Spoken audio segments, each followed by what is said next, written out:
What's up, y'all? The Nature Girl 30 here, and Money in the Bank is done and dusted. It's in the books, and all the winners have been recorded. Now, has this pay-per-view left a bad taste in my mouth? Did it make me want to run for the hills? Well, this is what this review is for. But before we get started with my review, if you guys like what I do, if you like what I say, by all means subscribe, like this video, and share it with your friends. Now, without further ado, let's get started with this review.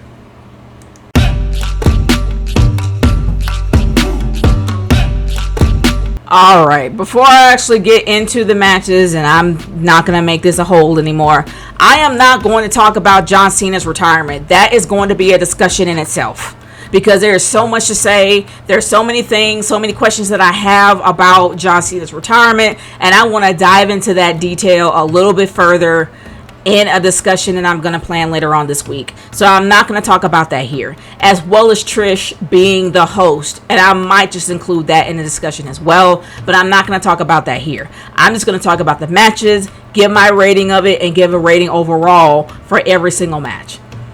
Alright, now that that's out the way, let's get started with the men's Money in the Bank ladder match.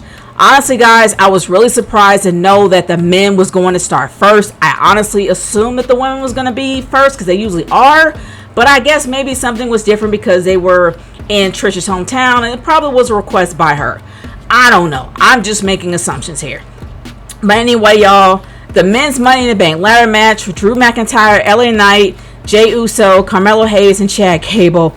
This match, whoa, this was like any classic men's ladder match that I have seen, except that these guys, majority of them, even though they actually were up and coming stars, or they were already stars in their own right, or they were way over with the crowd, there was a lot of star power in this match, and it felt pretty decent. Not only that, you felt like Andrade had a lot more to prove here, because he took a lot more risk than anyone else, as well as Carmelo. And it shows that they do have a lot to prove. Carmelo Hayes just came from NXT, and even though he has a few W's under his belt, he has a lot to prove in order to get to the big time. Andrade just came back, and even though he was there, he left, went to AEW, didn't work out there, and then he came back here, and he really wants it to work out here. So he has something to prove as well. You got LA Knight, which is the fan favorite. You got Jey Uso, which is a corporate favorite because he has been pretty much marketed to the moon. And then you got Drew McIntyre, who is a part of pretty much one of the most hottest storylines that we have going since WrestleMania. You can probably include Chad Gable as well, because he came off an amazing feud that he had with Sami Zayn, as well as the breakup of his academy. So he has a lot to prove as well. It showed in this match that everybody here had a lot to prove, and Andrade took a lot of risks. But of course, a lot of people are pissed off at the ending. They're pissed off at the fact that Drew McIntyre is the one to hold the briefcase. This makes sense. I'm fine with this. It makes sense because, like I said, Drew McIntyre is probably one of the most hottest storylines going since WrestleMania. And honestly, y'all, I'm happy.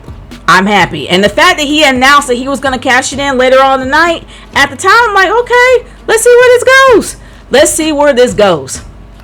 So I really have no beef at all in this match. I honestly liked it.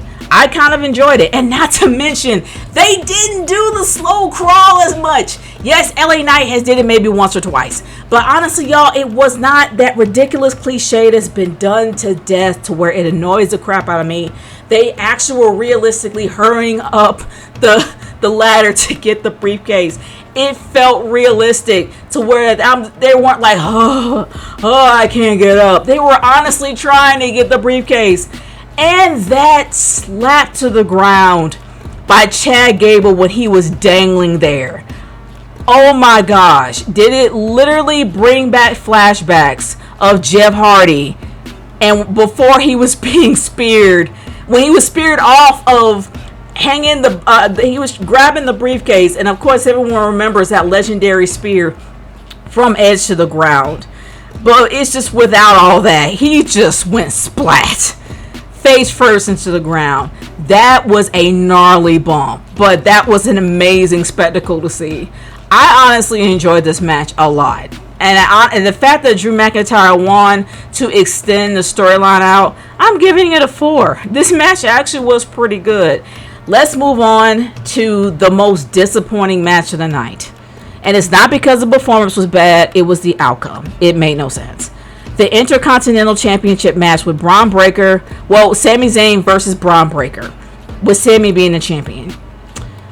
The performance was great. It usually is. Bron Breakker is an amazing wrestler. So is Sami Zayn. Sami Zayn has always been that underdog that you will root for and care about. And Bron Breakker, he's the son of the dog-faced gremlin. There's really nothing else to say about that. When you hear that he is a Steiner, this dude should have dominated the whole night. It should have been hard. There would have been little defense for Sami to go through because Sami has been beaten, broken, damaged, and his age is catching up with him. It should have shown with the youth, the enthusiasm, and the power of Bron Breakker that he would have broke Sami to take the belt. It made no sense for Sami Zayn to beat Bron clean. It just didn't. And it's not because I'm a fan of the Steiner brothers or the fan of Bron Breakker. It's because Bron Breakker is a beast. And he has shown that he is a beast in NXT. And he has shown that he's a beast in the main roster when he has the opportunity. The fact that Sami Zayn, yes, he is that underdog that people care and root for. And when it came to Gunther, and the fact that he was facing Gunther, it felt like Rocky versus the Russian because they built it up to make it that way. He went through so much adversity. He got his butt handed to him every single night. And he had so much going on with Chad. And also the fact that he had Chad on his back, and then Chad gave him support, and then he got support from Kevin, and he fought the Beast and won. It made sense because they built it up that way. But in this case, they didn't. They didn't build Bron Breakker to be. They didn't build Sami Zayn to be that dude that he could beat Bron Breakker. Sami Zayn has always been best when he faced adversity head on. He lost, but kept fighting. That's what makes people love and care about him. In my humble opinion, Sami Zayn is almost close to being a Daniel Bryan, but Daniel Bryan is a little higher than him. And people love Sami Zayn when he does break through those barriers. Bron Breakker should have been that barrier for him to break and not be broken by it. What I mean by that is Bron Breakker should have broken that night, but it wouldn't have broken his spirit to where that Sami Zayn would have been able to come up and go further with it. And honestly, Sami Zayn should be in the World Heavyweight Championship title picture soon. And I kind of wish that they went in that direction with him. Or at least have him face Bron Breakker and lose to Bron Breakker only to move to something better. And people will still love him because he always has that never can kill or never can die spirit. It's like he always has that spirit that just keeps him going. That's what you love about him. And I wish they did that with him and actually had Bron Breakker beat him. Because Bron Breakker is younger, he's more powerful, he's stronger, he has a lot going for him. So Sami Zayn is getting older. He's been beaten, broken, and bruised. And he's beaten the best, but it's getting to him. I just wish they did that with him.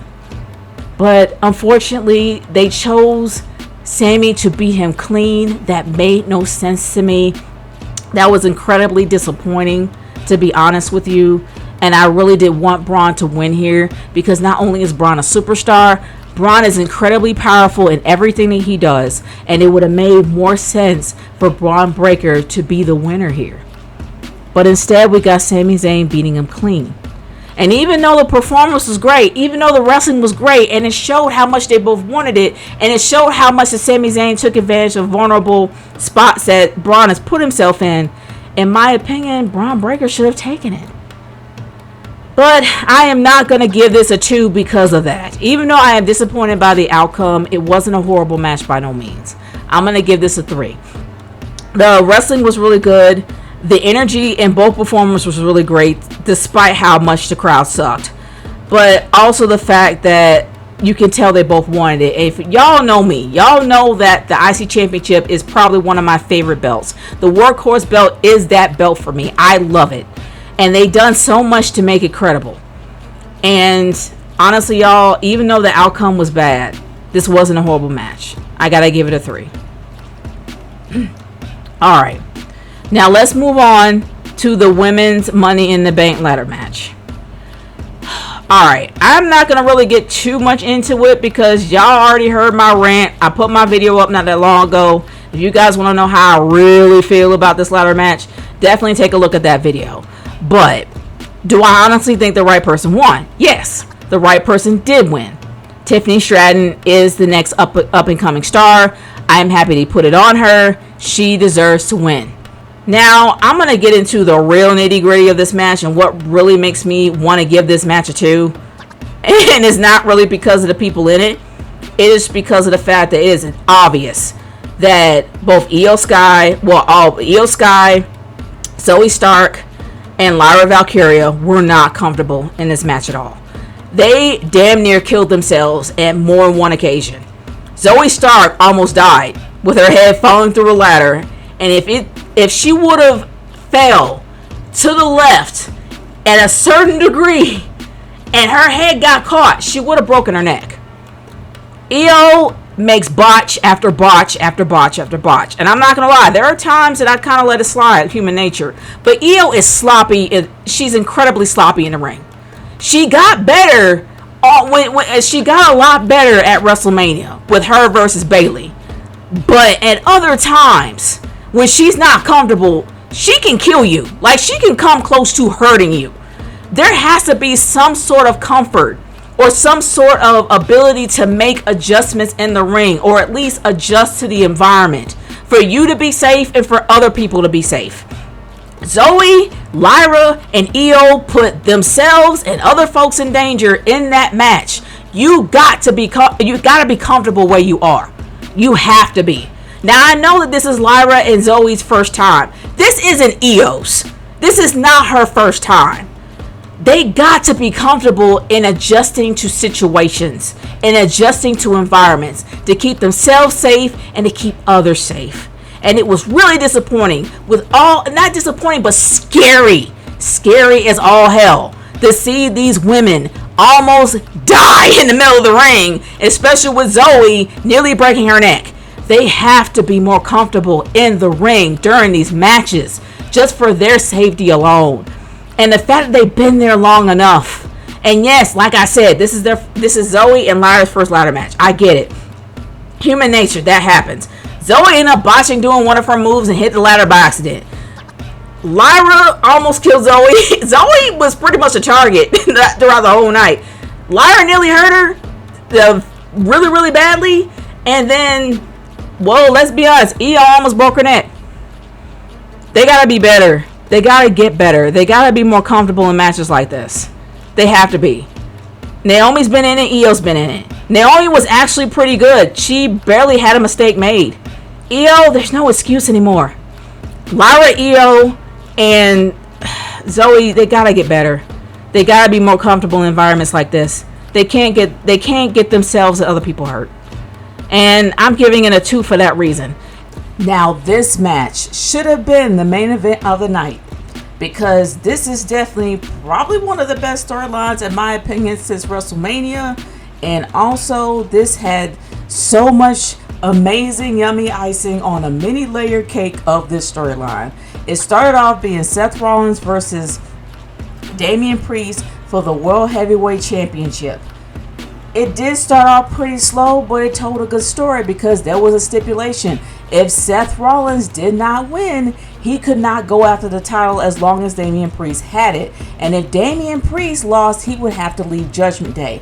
There were stipulations and stakes in this match. And these guys showed that there were stakes and stipulations in this match. I loved it. But it got more interesting when Drew McIntyre decided to cash in his Money in the Bank briefcase that night, like he announced hours ago. And it got more interesting from there. You had Drew McIntyre that really wanted that title and really wanted to make that cash in complete, but had a lot of challenges because, let's be honest, none of them were tired yet, and they still had energy to fight, so he had to have a tougher fight on his hands to get that belt. And it made it more interesting because the stakes got higher. But then the stakes got even more higher when CM Punk showed up. Now, a lot of people saying that they predicted this. A lot of people are saying that, oh my gosh, we knew this was going to happen. I don't know if they did. The only predictable thing about that match was the fact that CM Punk was going to show up, but I don't think that anybody predicted that the cash-in would not be successful. People were rooting for it to be successful, hence why people were so pissed off.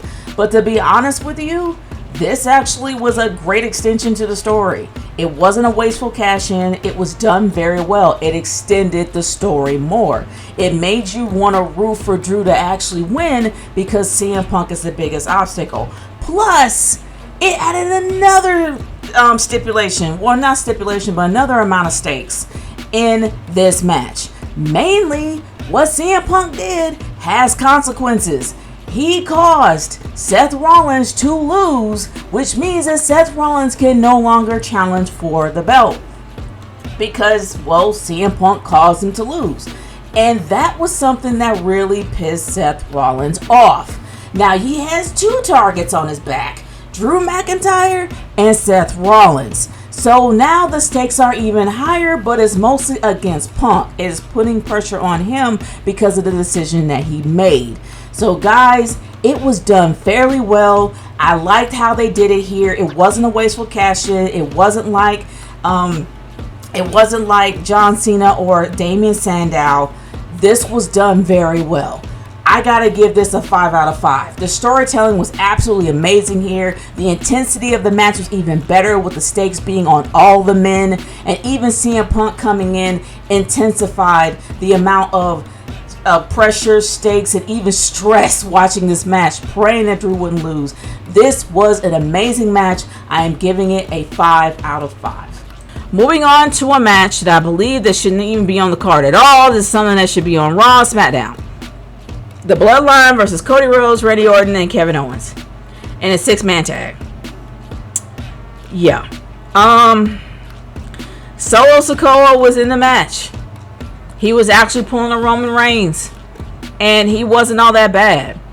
But was this match great? Did it deserve to be the main event? It's the main event because of the name alone. It's the main event because of the Bloodline. Did it deserve to be there? No, it didn't. Because Solo Sikoa's bloodline has not earned that yet. Roman's has. Roman had 4 years of dominance.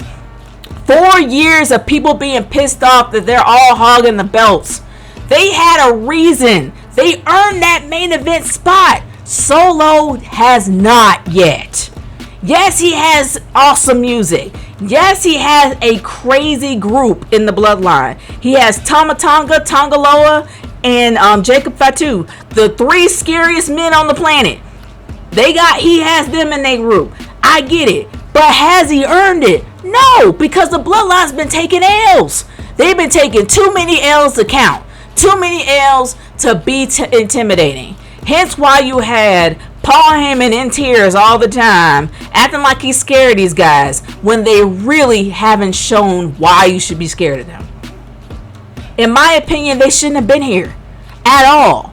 And I know Cody's pissed because, of course, you have the bloodline attacking him again. And, of course, Kevin Owens has a grudge. But Kevin Owens' grudge is more so, he has a grudge with Solo, because Solo was a part of the original bloodline. So has Randy Orton. They were just fed up. But honestly, like I said, this is something that should have been on Raw SmackDown, because there really was not many stakes. And the match itself was average. It just was. I mean, if they were expecting somebody to make the return, like if they were expecting Roman Reigns to show up out of nowhere and make a return and be like, you challenge me, Solo, I'm going to challenge you. And go that way. Or if you had the final boss show up, then fine. I get the main event. But here, no. There was really nothing going on at all. And honestly, man, this match was average.